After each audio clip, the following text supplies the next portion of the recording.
Whenever there is a war or a fight chapter coming in a book, Sreetama Guin ties her hair. So let's read chapter 3.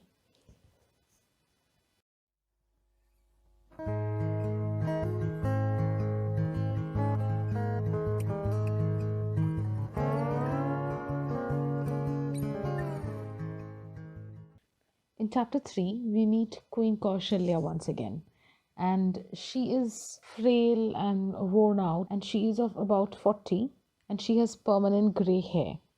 During those days, the only purpose of a woman was to bear children, and Kaushalya, she was kind of late in providing children, so that sadness has almost affected her body. She was dark skinned, of short stature, but she was once strong. Now she's not. She's kind of turned weak. Also, Dasharath never recognized her as her wife, except on occasional purposes.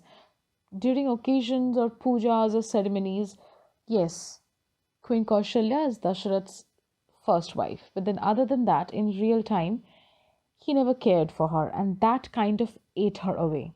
And she wished, she only hoped that someday Dasharath would give her importance like he gives to Kaikeyi, his favorite wife. Kaushalya believes that if she is able to give birth to a son, possibly Dasharath's first heir, then somehow her status is going to change in this palace. And she has refused to take any medical help. She is going to deliver the baby naturally, because during those days, being able to naturally give birth to children was considered auspicious, and if he is born with good fortune, someday he might be king. She has been in labor for 16 hours and she still doesn't feel the pain. She's all fired up for today and she's going to give birth all naturally.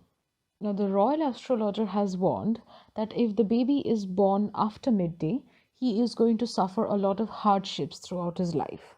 And if he is born before, then he is going to be remembered as greatest of the men that ever walked on earth.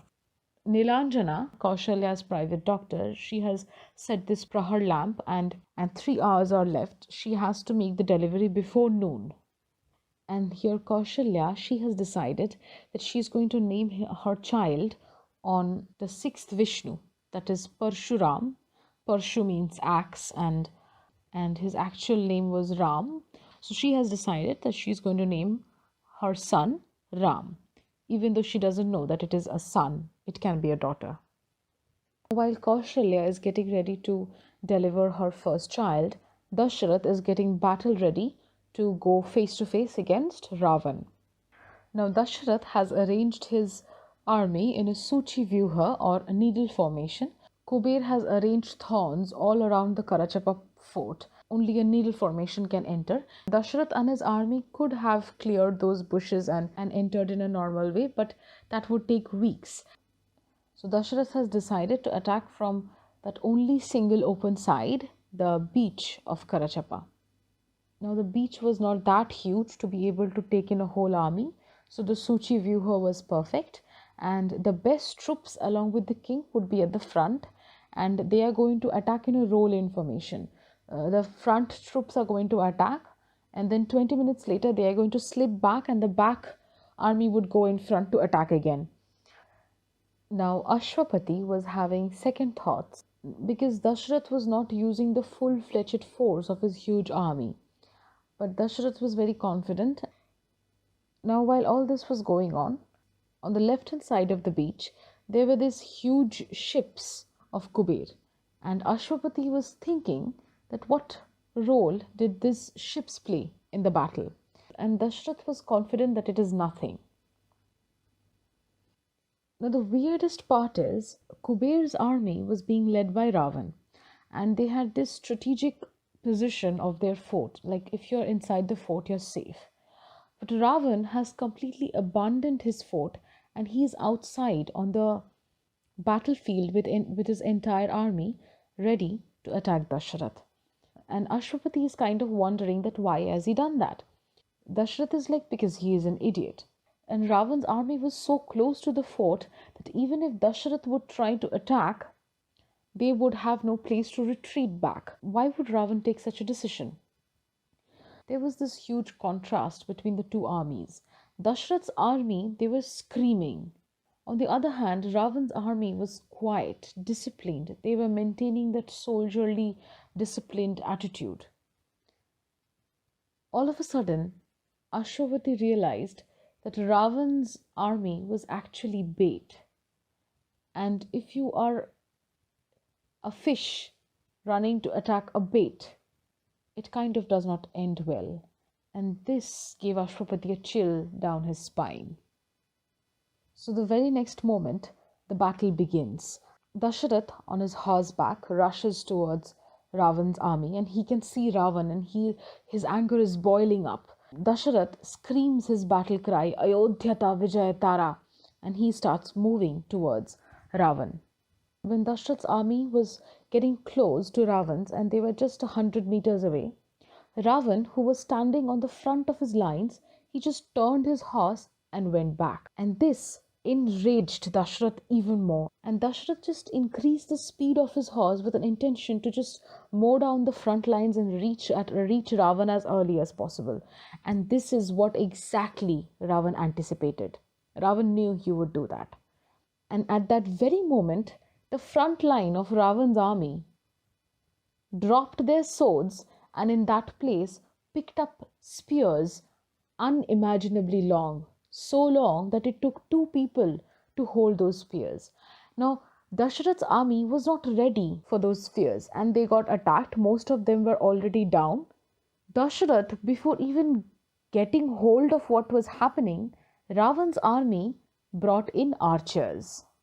These archers were standing on the Karachapa fort and there was this huge rain of arrows over those already attacked soldiers of Dasharath.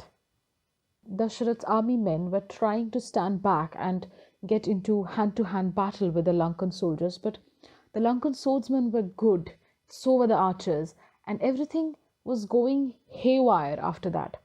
And Dasharath, he suggested the flag bearer to call in the other soldiers from the back, but things were still deteriorating. Things even got worse when more soldiers started coming out from the ships in the left and started raining more arrows on Dasharath's troops. Neither Dasharath or Mrigasya or Ashwapati, even the soldiers, imagined that the enemy ships would be able to come to the beach because that would destroy the hull. But they didn't know that Kuber's ships were specially built to take that landing shock. Now Dasharath was watching all these destruction through his own eyes, but he didn't stop fighting. He kept on fighting and any enemy near him was getting killed. But then when he saw his own soldiers, he was shocked. He couldn't believe what he was seeing. His own army was scared and they were retreating to save their lives. And he started screaming, "No!" thundered Dasharath. "Fight! Fight! We are Ayodhya, the unconquerables!" Dasharath's eyes then fell upon Ravan, who was hacking through the Ayodhya cavalrymen. He wasn't even giving them a chance to regroup. He was just killing. Dasharath knew he has lost this battle, but he had this one last wish to behead Ravan. So he just screamed and he desperately tried to lunge towards Ravan, and something happened. A shield crashed on his scarf and he heard the crack of a bone above the din. Somebody hit him from the back on his scarves and his leg is broken and he just fell. And when he was turning to look at the Lankan enemy who had broken the rules of combat, his leg kind of gave away and he was already on the ground and he felt a sharp thrust into his chest. Somebody had stabbed him. He could feel darkness closing in and he just wanted to die right there and then because he was not okay with his defeat. Dasharath had lost the battle and Ashwapati from far could realize that. Ashwapati, he rode fast on his horseback into that kill zone to find Dasharath. He had one thing in his mind. His daughter, Kaikeyi, will not be widowed. He found his body lying motionless among other dead bodies. So he went there and pulled Dasharath's body out and carried it into the saddle and rushed away from the battlefield through some thorny bushes. Kaikeyi was waiting on the other side with a chariot. The moment she saw her father coming with Dashrath's body, she just went ahead and took Dashrath's body and pulled it inside the chariot. She didn't even look back at her father. Her father was also attacked and he had arrows at his back, but she didn't look. She just took Dashrath's body and speeded the chariot through some thorny bushes. The thorns were so sharp, it was nearly bleeding those horses. But Kaikeyi didn't stop. She kept hitting the horses so that they would run faster. A band of soldiers from Ravan's army was following Ashwapati, and Kaikeyi understood that her father was trying to lead those people away. She was very angry. She was cursing Suryadev. Damn you, Suryadev. How could you do this to him? He was your biggest devotee. Now Dashrath had wounds all over his body and he was bleeding in an alarming rate. Kaikeyi tore a piece of cloth from her Angavastram and tied it somehow for that moment, and she wanted to cry. She desperately wanted to cry, but this was not the time. She had to save her husband first. So that is what she did. She kept on moving. And the horses, they too were bleeding, and she kind of felt sorry, and she even said, "Forgive me," but she had to go faster. So she whipped them again and again harder so that they would go faster.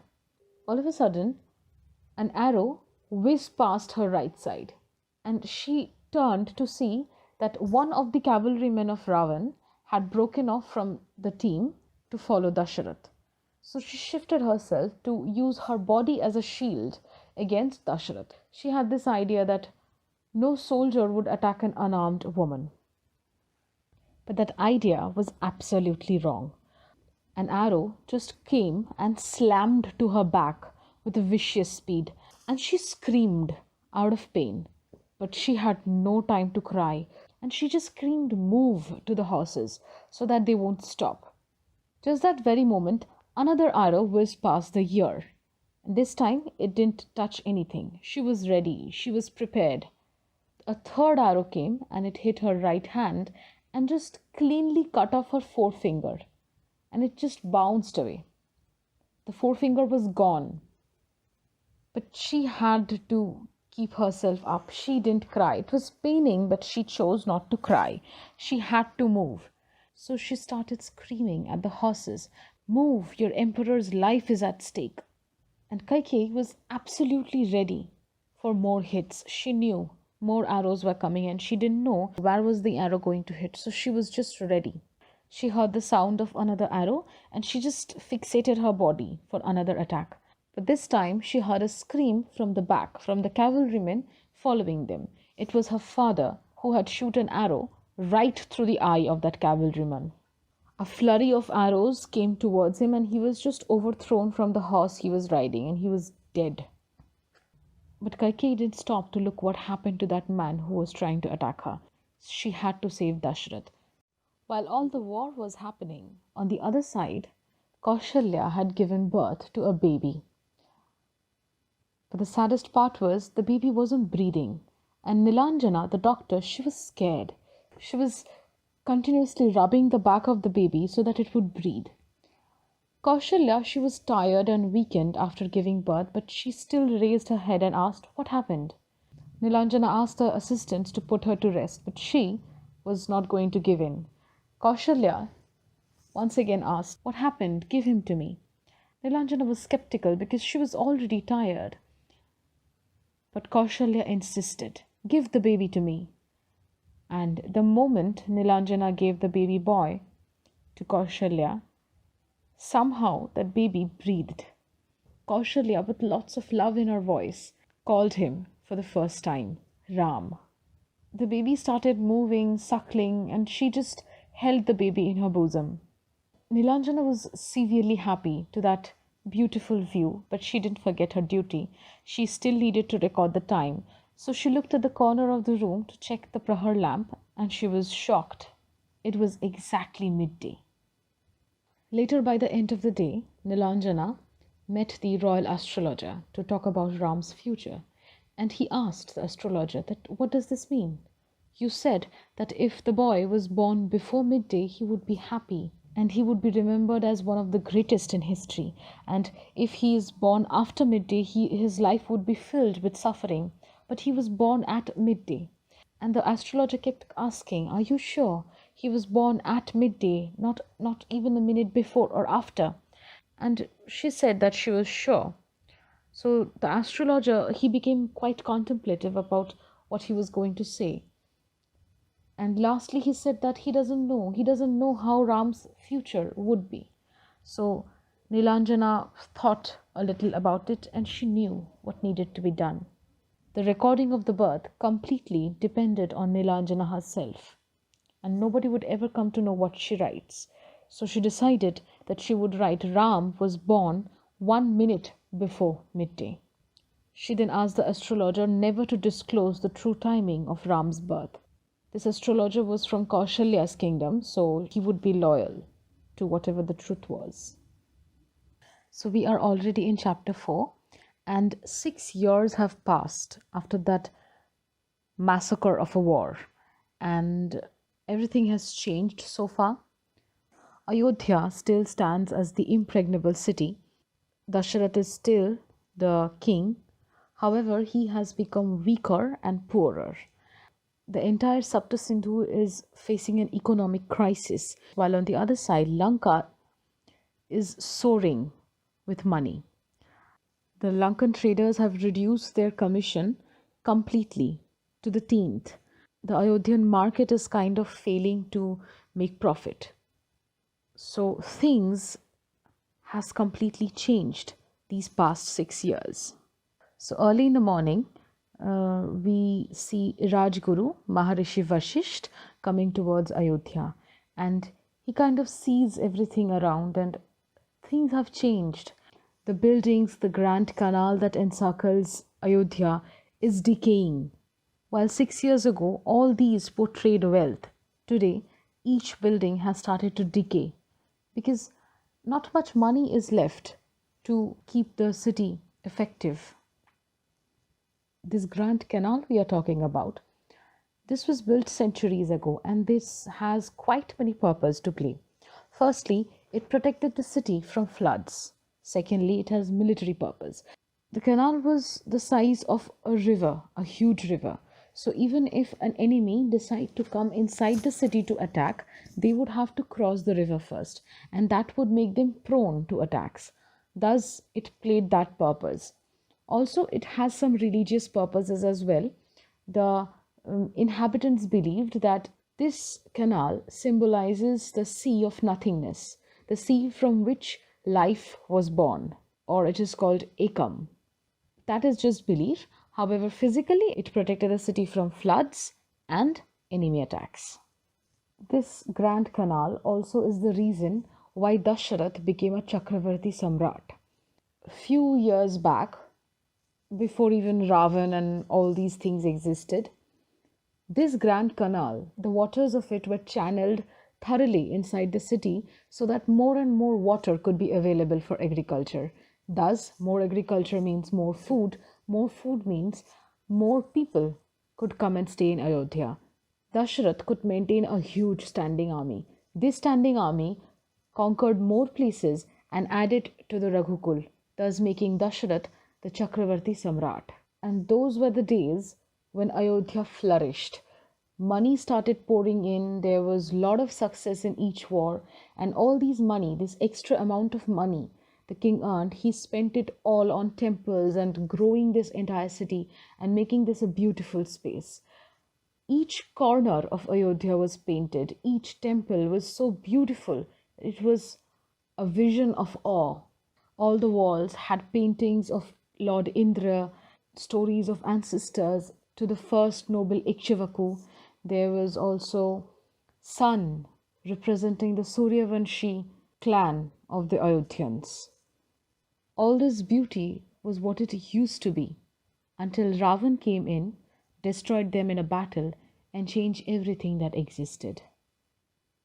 Vashisht was walking through all these and he was thinking what Ayodhya used to be, and his eyes fell upon this artificial island which had huge statues, 3 figures. The first figure was that of Brahma, the creator, the greatest scientist that ever lived.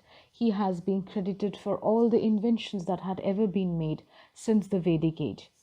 To his right, there was Parshuram, the sixth Vishnu.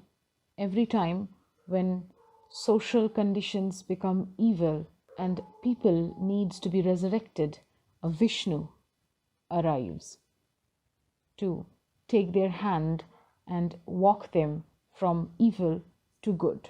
And to the other side of Brahma, there was Lord Rudra, the previous Mahadev. While the work of the Vishnu was to lead the people from dark to light, it was the work of Mahadev to find out the evil and destroy it. So a Mahadev is the destroyer of evil. Vishnu could be anybody from the lands of India, but a Mahadev had to be someone from the outside, not a native of India. He had to be an outsider who could look at everything in an unbiased view and truly find what's evil. Like Lord Rudra, he came from the lands of Pariha, which was on the western border of India. And Vashisht was looking at these three statues, and he just kneeled in front of them and said, "Guide me, O Holy Trinity, for I intend to rebel." While Vashisht was kneeling, he could practically see how much of a ruin Ayodhya was. Those statues, the golden crowns they were peeling off. The canal had cracks and it was not even mended. And Vashisht could understand that maybe administration did not have the budget for a repair. But also, they did not even have the will to do anything. Looking at all this, Vashisht said this in his mind: "We need a new way of life, Lord Parshuram. My great country must be rejuvenated with the blood and sweat of patriots.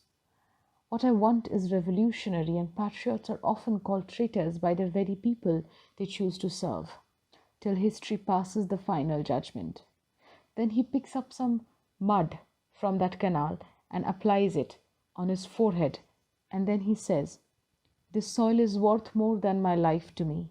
I love my country. I love my India. I swear I will do what must be done.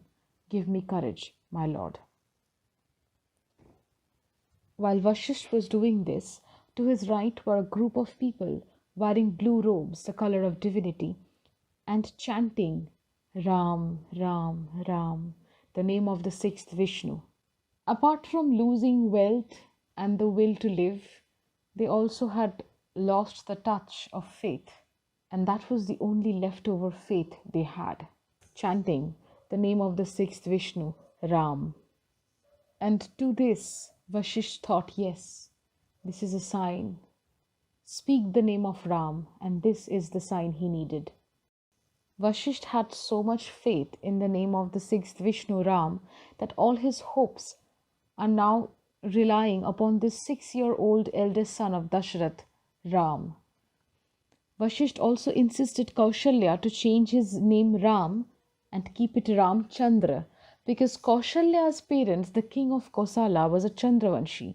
So Vashisht thought it would be wise to carry his paternal side of Suryavanshis and his maternal side of Chandravanshis and show loyalty to both the sides.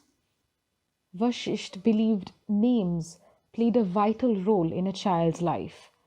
Names shape who we become.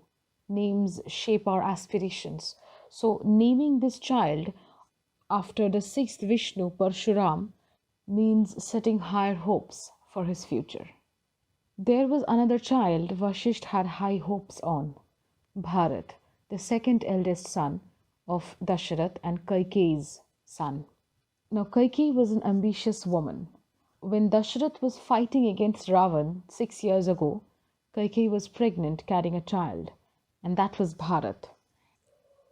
Kaikeyi was so willful that she would not have accepted the fact that Kaushalya had named her son with such greatness.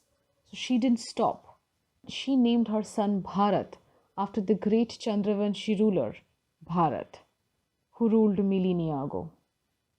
Thinking of these two children, Vashisht says, "One of the two names will surely serve my purpose." So Vashisht has some sort of a purpose that he has not yet disclosed, and he believes either of these two children would serve it. He then says, "I know they will think I am wrong. They may even curse my soul.